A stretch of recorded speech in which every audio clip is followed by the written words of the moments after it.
Hello there, good morning everybody, and welcome to another episode of the Summertime Podcast. So, I'd like to welcome my VIP guest today, Maggie Woodhouse. Hello, Maggie. Hello, Summer, and thank you ever so much for inviting me. That's okay. So, please could you tell me what your topic is today and a little bit about what you do, please?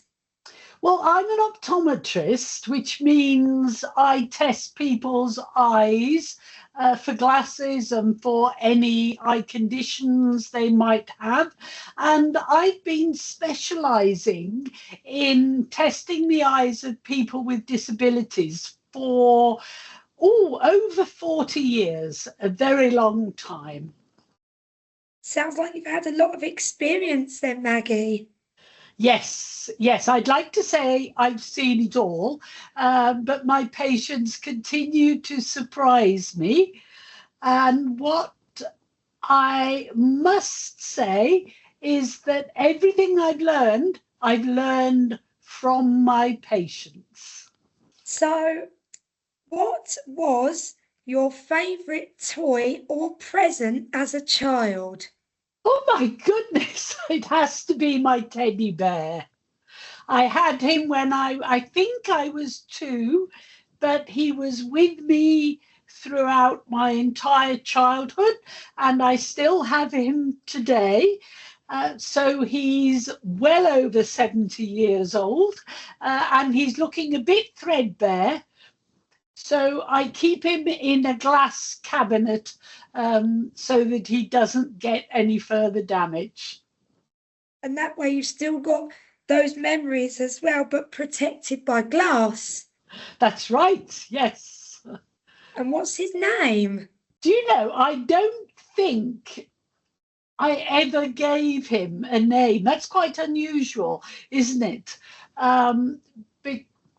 But I don't think I did name him.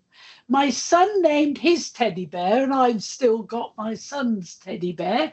And my son's teddy bear was called Edward Tedward. Oh, that is such a sweet name, Edward Tedward. I like that. So, I ask all my guests a surprise question. What is your favourite holiday destination and why? Oh, that's very easy to answer because I'm a creature of habit and I go to the same place on holiday every year and have been doing so for a very long time. It's a rental cottage in Yorkshire, in the East Riding of Yorkshire, and I love it because it has beautiful grounds round it. It has a paddock where my dog can run freely, safely. And because I've been going for so long, it just feels like a second home. That's really nice. And it's interesting to hear a holiday destination within the UK as well. Yes, I have no desire to go abroad for holiday. I just love staying in the UK. And there's totally nothing wrong with that, Maggie. For our next section, I would like to know what your top 5 things that people with learning disabilities need to know about eye health. Right, okay, this is actually quite difficult. I did write 5 things down, but I could probably expand it to 25, but I'm not going to. First of all, the most important thing to know is that if you have a learning disability, you are much more likely to have problems with your sight or your eyes. But you probably won't know whether there's anything wrong with your eyes or sight because that's the way you've always seen the world. So if I speak to someone who doesn't see very well and ask them if there's anything wrong with their eyes, of course they will say no, because they don't know how everyone else sees. And the analogy I like to give is eagles can see 5 times better than us. So as far as eagles are concerned, our eyes are very bad. But we don't think they are, because we've never seen the way an eagle sees. We just see the way we always see. So if you have a learning disability, it's really important to get your eyes checked, even if you think your eyes are fine. Now, point number 2 is that if you haven't had regular eye exams, then you might find an eye exam a bit scary because it will be unfamiliar. And when I test your eyes, I do things you might not be expecting, like I switch the lights out and come very close to you in the dark. I ask you to put strange things on your face that enable me to put lenses in front of your eyes and so on. So if you're a bit worried about an eye test, a good idea is to ask one of your friends or your family if you can go along with them to their next eye test and sit and just watch what happens. And that will make you familiar with what happens, because there's actually nothing to be scared of. It's just something unfamiliar.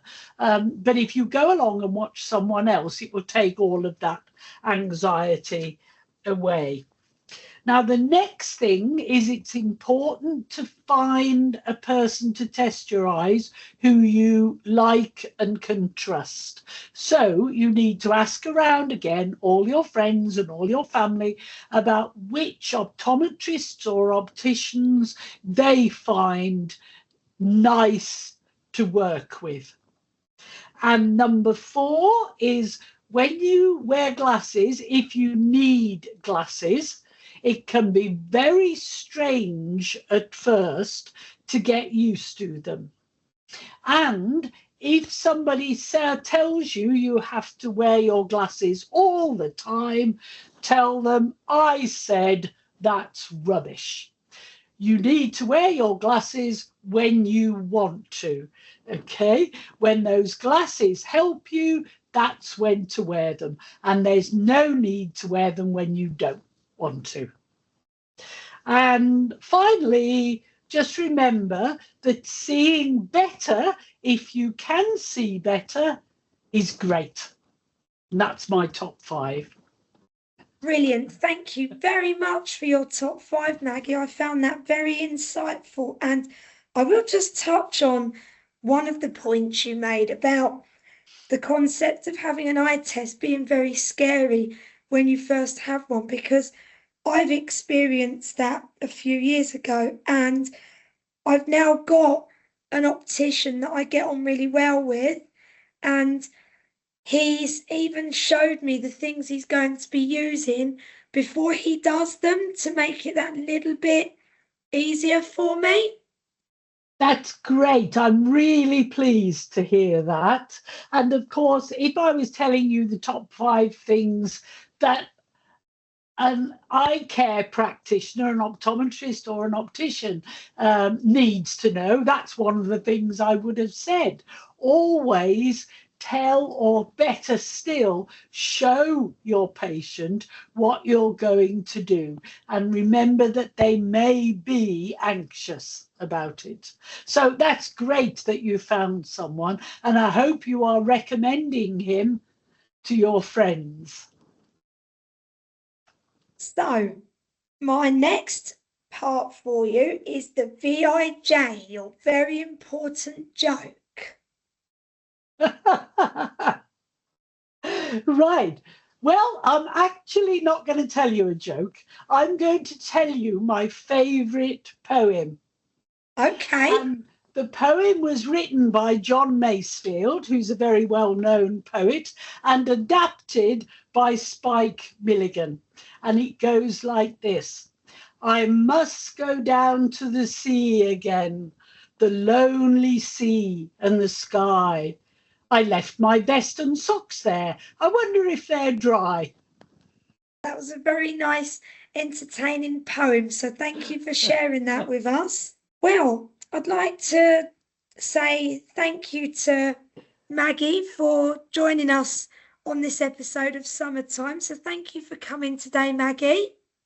And thank you for having me. I really enjoyed talking to you, Summer. You're very welcome. And it's goodbye from me and it's goodbye from Maggie. Goodbye, everyone. Live, love, thrive, belong.